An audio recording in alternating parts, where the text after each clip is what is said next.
মাতৃসুলভ অবদান হিন্দু ধর্মে ভগবান শ্রীকৃষ্ণের ছেলেবেলায় রাখাল হিসেবে আত্মপ্রকাশ এবং জীবের প্রতি অহিংসা নীতি থেকে সনাতন ধর্মাবলম্বীদের জন্য গরু অত্যন্ত পবিত্র প্রাণী। দেশ ও সংস্কৃতি ভেদে গরুকে গোমাতা বা মাতা হিসেবে সম্মান জানানোর রীতি আছে হিন্দু অধ্যুষিত অঞ্চলগুলোতে।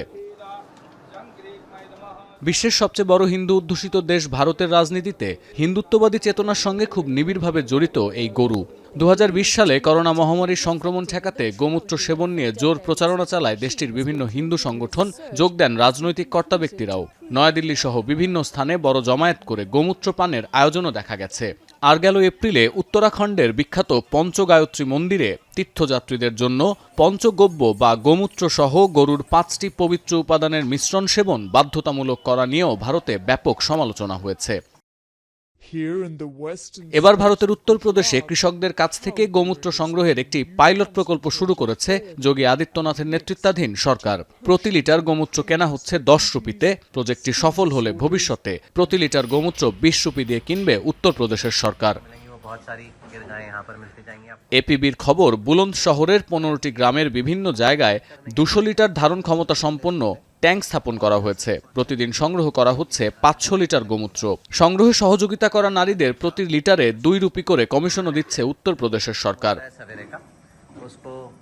এই গোমূত্র রাসায়নিক কৃষি উপকরণের বিকল্প হিসেবে ব্যবহার করা যায় কিনা সেটা নিয়েও কাজ করছে ভারত সরকার। তবে যোগী আদিত্যনাথ সরকারের মূল উদ্দেশ্য দুধ না দেয়া গরুর বিক্রি ঠেকানো। কারণ গোমূত্র থেকে গরু পালনের কিছুটা খরচ উঠে আসলে গরুগুলো হাতছাড়া করবেন না কৃষকরা। তবে এ নিয়ে শুরু হয়েছে রাজনৈতিক কোন্দল। নির্বাচনী তহবিল সংগ্রহ আর হিন্দুত্ববাদী চেতনাকে ভোট ব্যাংকে রূপান্তরের উদ্দেশ্যে বিজেপি এই প্রকল্প পরিচালনা করছে বলে অভিযোগ বিরোধী সমাজবাদী পার্টির। তবে একটি বিষয় খুব সহজেই অনুমান করা যায়, সমালোচনার পাশাপাশি এই প্রকল্প আদিত্যনাথের কট্টর হিন্দুত্ববাদী ও গোসেবক ভাবমূর্তিকে আরো শক্তিশালী করতে যাচ্ছে।